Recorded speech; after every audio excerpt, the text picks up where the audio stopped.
నమస్కారం.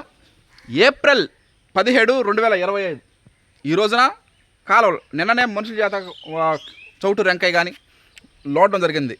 కొన్ని అలివి కాకుండా ఉంటాయి. వాటిని కుక్కులేరులు పెట్టి జేసీబీ పెట్టి లోడించడం జరుగుతూ ఉంది. ఎంత పుష్కలంగా నీళ్లు అందితే మన పొలాలకి అంత సస్యశ్యామలం ఆడతాయి. సివిఆర్ పద్ధతిలో వరి సాగు చేయడం ఎంత ముఖ్యమో, యాజమాన్యం, నీటి యాజమాన్యం చాలా ఇంపార్టెంట్. 90% యాజమాన్యం మీద, వాటర్ మేనేజ్మెంట్ మీద ఆధారపడి ఉంటుంది. ఈ విధంగా ఈ రోజున జేసీబీ తీసుకొచ్చి మనం వాటిని కాలంలో బాగు చేపించి సద్రంగా చేయడం జరుగుతూ ఉంటుంది. అటు గెనులు కూడా బాగుండాలి. పాములు, పురుగులు, పొట్టలు అవి తిరగకుండా జాగ్రత్తగా చేయడం జరుగుతుంది. Safety is most important before growing paddy. ఈ విధంగా ఈ రోజున జేసీబీతో పనులు చేయడం జరుగుతూ ఉంది. ఇక నెక్స్ట్ ఖరీఫ్ సీజన్ సివిఆర్ పద్ధతిలో వరి సాగు ప్రారంభమవుద్ది. హర్షత్ విహారం టీం.